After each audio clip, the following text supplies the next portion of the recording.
What's up, athletes? My name is Colleen Conlon. I am a hardstyle kettlebell coach, and today I will break down the single arm swing for all of our viewers on Instagram and all of our viewers on YouTube. So the kettlebell single arm swing is really no different than a regular hardstyle kettlebell swing. Our breath, our tension, our alignment, our timing is all going to be the same. However, the setup is a little bit different. The bell is in motion at one point to encourage more torque, and our lap pack becomes something that really starts to make a difference in being able to connect that mind-body component than you might have noticed in the regular swing itself. So I want to do a brief overview on the swing, and then we'll dive into those three main details of the single arm swing. So for anybody who is new to the swing, I will say you want to feel really solid in the swing before graduating on to the single arm swing, or it's going to feel a lot like this.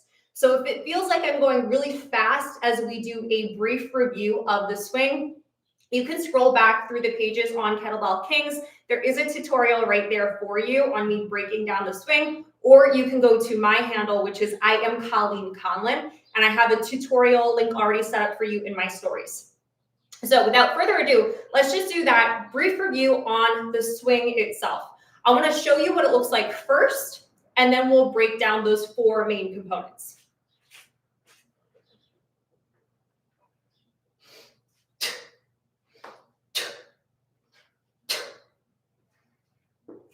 That's what we're looking for in our swing. So when I set up, I want to measure myself about arm distance between me and the bell. Arm distance meaning my elbow is attached to my side and my middle finger comes over top of the horn. Depending on your limb length, it might vary slightly, but for the most part, as we get set up into our position, that should set you up for success. When I am thinking about my initial setup, I want my shoulders higher than my hips higher than my knees, and for my knees to be in line, if not slightly behind the balls of my feet, so I can predominantly feel my hamstrings loading up. From here, I tip the bell on the side, and this is going to be my start position. This is also going to be my finish position. Now, as I go into my hike back, nothing changes. Let me show you body weight. I hike the bell. Elbows make contact with my upper inner thighs. I stand up and I hit my plank position.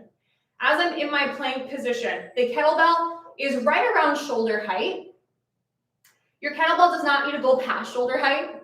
Your kettlebell, if it feels, heavy in the beginning, even being as high as belly button height, that's good. This whole window right here is going to be your prime spot, beginning with the swing or with the single arm swing. So as I get to my top position, I'm corkscrewed into the ground. My lats are packed, my shoulders are down, my shoulders are back. And I'm allowing the bell to drop all the way down to my belly button. Then I'll break back into my hip hinge, elbows make contact with my upper inner thighs, and I set the bell back down in front of me. So I really just have these two positions. I have position one, bing, bang, boom, and then position number two, okay? So we have our alignment. We have our start, we have our finish. Let's talk about the tension for a second. So when I'm setting up for this, I'm almost imagining that I'm trying to rip the ground apart with my feet so that I feel corkscrewed into the ground. If I'm not corkscrewed into the ground, there's a great chance that the kettlebell is going to take me for a ride. So if that feels kind of like an unfamiliar thing to you, try this with me for a second. Stand up tall. Soften up your knees. They don't need to be bent, but don't lock them out. They're just soft. And see what it feels like to almost rip the ground apart. You should start to feel this area contracting a little bit. And we're trying to maintain that throughout the swing. Now, if that doesn't fire up a tremendous amount for you, you can also play with this idea of pulling the upper inner thighs in and externally rotating from the hips. So play with both of those actions. This idea of driving out, and then this idea of almost pulling in and externally rotating from the hips. I've found over the years, not everybody is going to click perfectly with the same cues. So you have to figure out what's going to work best for you. You just want to feel connected to the ground. The next thing is being connected to your lats. And this is really going to go down a whole different pathway once we start to talk about the single arm swing. But noticing right now, if I were to have two hands on the bell and I were to pull my shoulders down, pull them back, and try to break the kettlebell apart, you should start to feel tension in your lats, and specifically this portion right behind the armpit. It's firing up. Yep. And if you don't feel that firing up, you can grab a towel and see what that feels like, or you can come on down to your kettlebell and try to break it apart that way. Make sure you can feel that connection piece. Now, the last thing for your swing is the breath. It's a ballistic. We know ballistics to get a short, crisp exhale. That's going to put more pressure down throughout the thoracic cavity. It's going to help to keep your core engaged, and it's also going to help to make sure you are not hyperventilating during your swings. So listen to it for a second. I'm going to come closer to you. It's a short, crisp exhale. It's almost as if you're throwing a dart at a wall. It should be really aggressive. It should be really crisp, and you should actually feel a contraction throughout your upper abdominals. Okay? So why don't you try a pass of swings with all of that in mind? We have our setup. We have our alignment at the bottom, at the top. We have our timing, bell drops to belly button height. Then I break into my hip hinge, and I have that breath. Okay? I'll even do them with you. Let's do 5 swings, set it down, shake it out. 5 swings, set it down, shake it out. And as you do these swings, I want you to be really mindful of the things that we're already talking about, but more specifically, your lats, what you feel back behind your armpits. Okay? All right, here we go. 5 reps. Shoulders higher than hips, hips higher than my knees. I tip the bell on its side. Inhale, height, exhale, stand.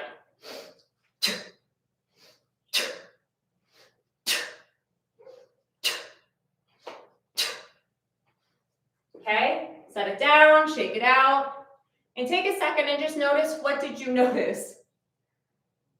Did you have that short exhale? Did you have those 2 levels? Were you tall at the top? Did you have that short, crisp exhale? You're going to do the next pass on your own. Setting up, shoulders higher than hips, hips higher than my knees, shoulders down, shoulders back, armpits shut. Inhale, hike, exhale, stand. Go. What do you feel back behind your armpits? Do you feel the tension? Okay, once you finish, set it down, shake it out. So if you're feeling confident with the swing, awesome. Let's move on. If that feels a little bit like this right now, go find the swing tutorial. When I'm typically coaching the swing to somebody who's new to kettlebells or somebody who's been using kettlebells on their own, and it's the first time that they're working with a coach, we spend close to 6 months just drilling that swing before we even start talking about the single arm swing. So if it feels like a lot right now, and this is just your day one, that's okay. You're doing great. So for this single arm swing, when I am setting up for this, I still want my torso facing straight down and then straight up. So we're going to do this thing called squaring off. As I come down, if I were to do 2 hands on my bell, I want to mimic the exact same picture, but now with 1 hand on the bell. So squaring off refers to my torso. I don't want to open up. I want to think about reaching opposite elbow over towards opposite hip bone. And in doing that, I'm going to start to feel a tremendous amount of tension on the lat of the arm that's holding onto the kettlebell. And I want you to give that a try for a second. Even if you feel really confident with your single arm swing already, how much more tension can I get in my lat if I think about squaring off just a little bit more? So I don't want to be here. Look, I want to be here.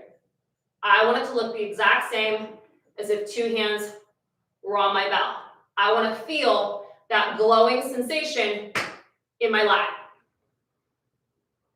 You want that when you pick up the bell. You want that as the bell is hiked in between your legs.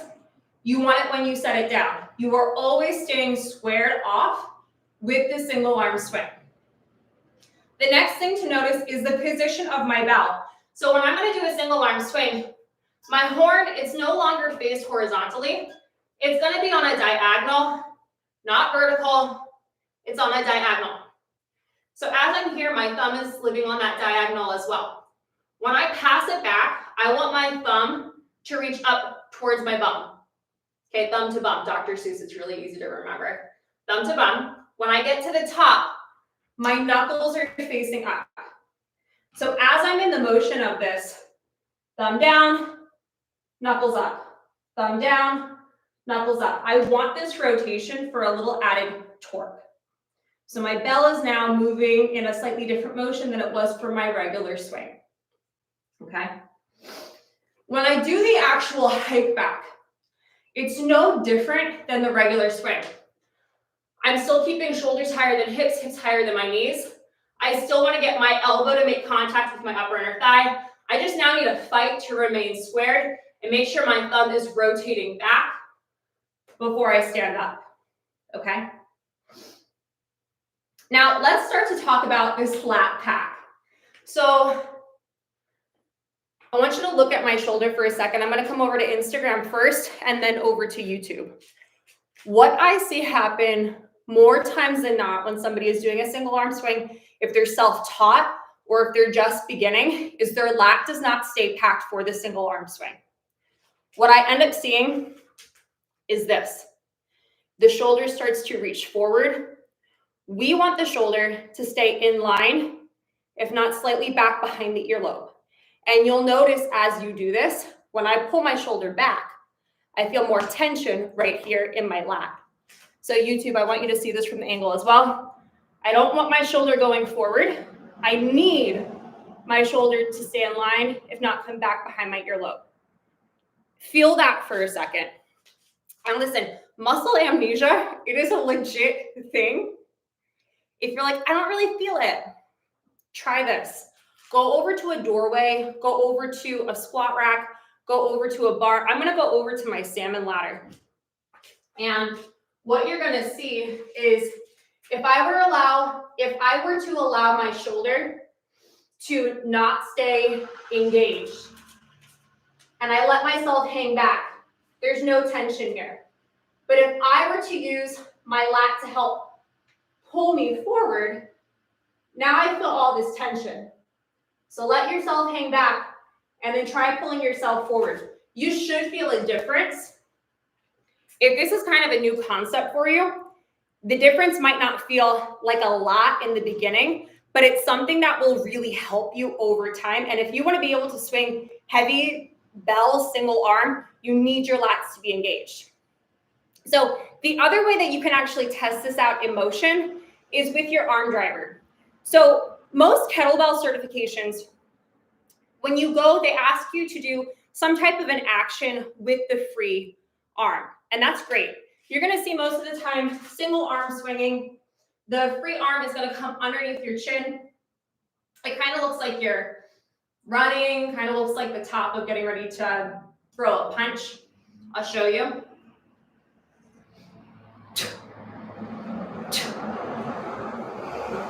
What I like to do in order to make sure you're confident that your lat is actually staying packed is using your free arm, the hand, to come over top of the kettlebell engravement.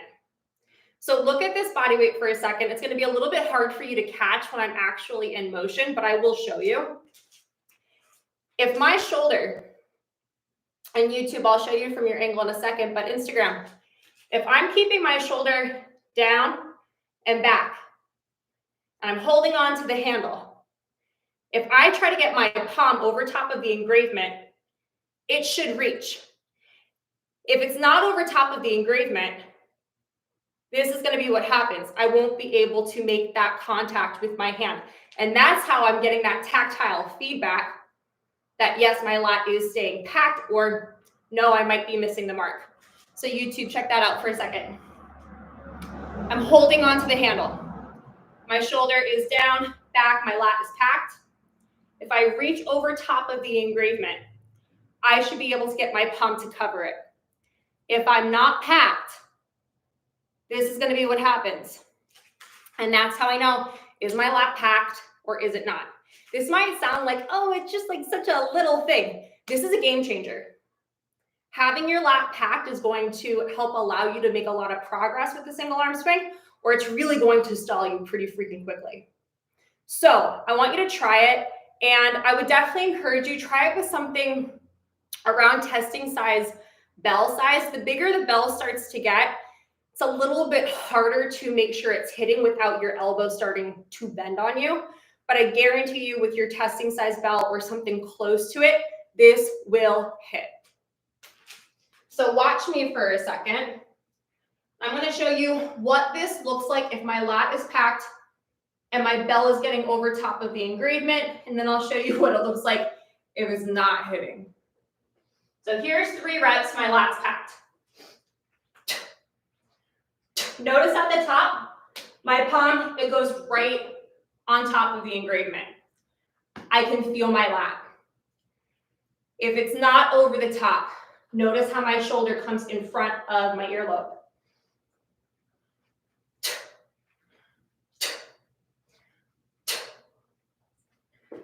So now it's just my fingertips that are able to get close to the engravement. You're looking for that palm to smack. This is one of those things where if you can get it to hit, you can get it to connect, you're going to benefit from it for the single arm swing, and it's really going to help you if you're trying to snatch that kettlebell. If you can't get the lat component to click for the single arm swing, it's really going to be challenging if you have any aspirations of performing kettlebell snatches. So I want you to give it a try, see how it feels, and play with this arm driver for now. One other thing to say about the arm driver is when both of my arms go back, I want them to stay level with one another. What I don't want to happen is I don't want this arm to turn into a helicopter like this. That's not going to help you so much. But if both arms go back and forward, you have the added momentum from that free arm driver. And then you have that confirmation that, yes, my lat is or my lat is not packed. So give it a go.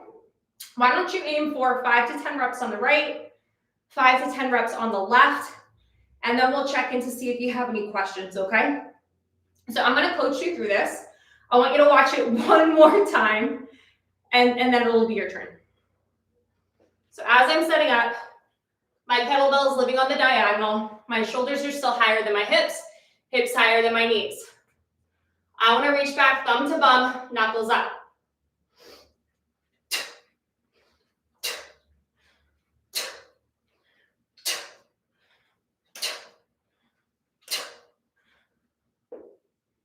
And you say square when you get back to the bottom. Okay, try it. Arm distance between you and the bell. Shoulders higher than hips, hips higher than your knees. You can feel that stretch reflex in your hamstrings. Kettlebell is on the diagonal. You tip it. Inhale, hike. Exhale, stand. Notice, is your palm coming over top of the engravement at the top?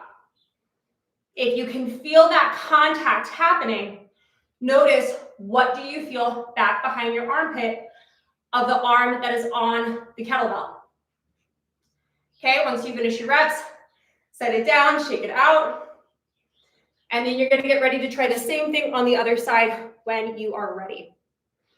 Shoulders higher than hips, hips higher than your knees, shoulders down, shoulders back, armpit shut. Bell is on the diagonal, you tip it. Inhale, hike, exhale, stand.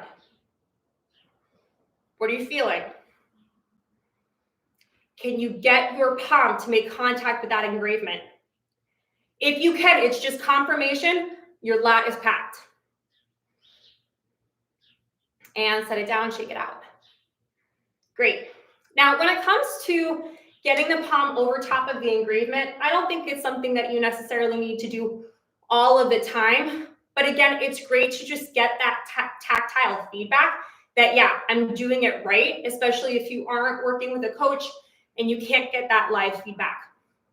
I'll tell you, I actually use that for almost all of my single arm swings, just because I really like confirmation that I'm keeping the right muscles engaged while I'm going about my reps. So I'm going to come over to the screen, see if we have any questions. If you want to try a couple more practice swings, go for it. We're going to get ready to do a 4-minute EMOM, so we can focus in on a couple of those details, just one at a time, and then we will be wrapping up. What do we got?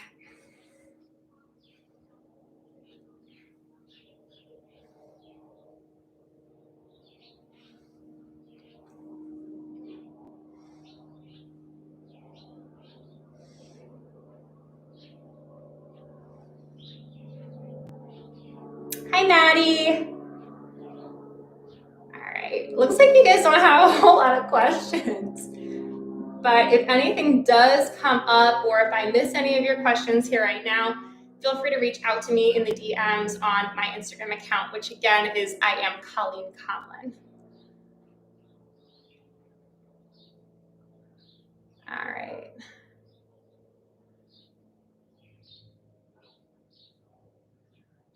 Anything, guys? All right. Let's check over on YouTube before we go into our 4-minute EMOM.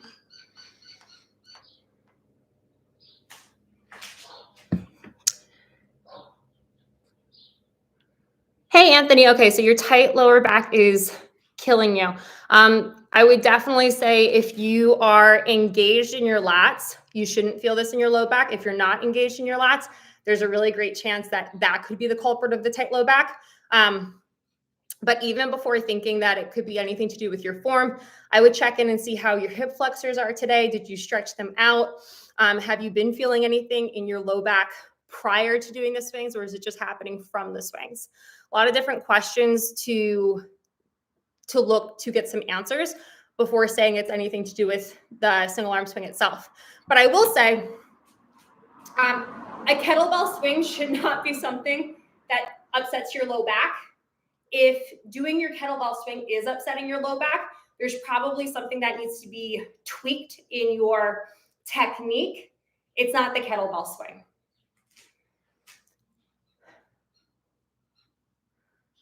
All right. Here we go, 4-minute EMOM. So what do we got? I want you to make a choice. You can stick to one arm, or you can alternate between sides. If the single arm swing is new to you, or if any of the cues that I'm giving you feel kind of new, I would aim to do more reps on one side for the sake of awareness. And then if you want to do some more afterwards, you can to even yourself out. But if you end up doing all 4 rounds just on the right side, it's not going to make you lopsided. So when we do this first pass, let me grab my timer. When we do our first pass, I want you to use the arm driver.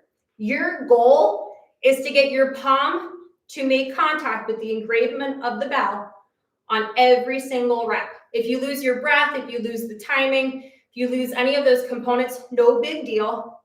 Your only job for the first 5 to 10 reps is to get the palm and the engravement to hit. Okay? All right, 5 to 10 reps. You begin in 3, 2, 1, go. As I stand, I'm looking for my palm to go over top of the engravement. You got to reach for it a little bit. You reaching for it is just happening from pulling the shoulder blade far enough back. Once you hit your rep, set it down, shake it out. Okay, how did it go? Were you able to make contact? If you were, awesome, that's a win. If you weren't able to make that contact, try it again on this next pass. If you were successful, you were able to make that contact, when we go to this next pass, I want you to pay close attention to your breath. Is it hitting? Remember, it should be a short, crisp exhale, and the breath should come out just a moment before you hit that top position. You're up in 3, 2, 1, go. Like a dart hitting the wall. And if you feel that breath coming out, are you also making contact with your palm and the engravement on the bell? When you finish your rep, set it down, shake it out. Okay, how did it go? So much of being able to make progress with these skills is being able to check in with yourself after you do it and noticing what you notice. Okay, when we go into this next pass, if you were successful with the palm and the engravement, if you were successful getting the right exhale out, notice your timing. How low can the bell drop towards your belly button before you have to break into your hip hinge? 5, 4, 3, 2, and go. How low can my bell drop towards my belly button before I have to break into my hip hinge? It's almost like you're playing chicken with the kettlebell. You want to win. Okay, set it down, shake it out. How did that feel? If you're starting to get a little overwhelmed with all 3 cues at the same time, no big deal. Give yourself permission. Just think about one detail. If you're feeling confident with all of these cues thus far, I want you to check in with your elbow at the top and your elbow at the bottom. So the arm that is holding on to the kettlebell. Make sure your elbow is staying straight at the top. It doesn't need to be locked out, but it definitely should not be like a T-Rex. Otherwise, maybe you want something a little bit lighter. And at the bottom, am I able to make contact between my elbow and my upper inner thigh? 3, 2, and go. Straight elbow. When I get to the bottom, am I able to make contact elbow to upper inner thigh? As I'm at the top, am I able to keep my elbow straight? When you finish your rep, set it down, shake it out. Awesome. So I will tell you firsthand, coaching swings, I love EMOMs. I love EMOMs and I love set cues. When I'm working with a new client or even an experienced client, even if I'm doing swings on my own, I will write down a list of cues and I'll put them up in front of me. Sometimes I keep them up on my whiteboard. And every minute I dedicate it to thinking about a different cue. Could be the breath. It could be the depth. It could be the alignment. It could be noticing a particular muscle group as I'm performing the exercise. You will get better at these things as you practice, not just physically practicing, but also practicing your awareness and noticing what you notice. It sounds a little like woo-woo, hard to grasp, but it really does allow everything to come in and feel super tight and cohesive. So if you have any further questions about the single arm swing, I'm going to go over to both of the chats, respond to any additional comments that are here. And then if not, you can always reach out to me in the DMs.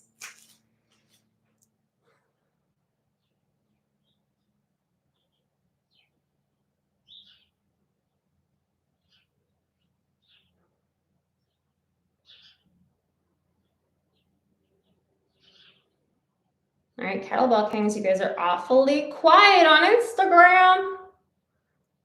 All right, if anything comes up, you know where to find me. I am Colleen Conlon on Instagram. All right, if someone is recovering from a minor ligament sprain, can the kettlebell one swing be performed? Also, what exercises should be done to strengthen the tendon, knee-related pains? Arijit, I don't know if I'm saying your name right, so apologies on the pronunciation.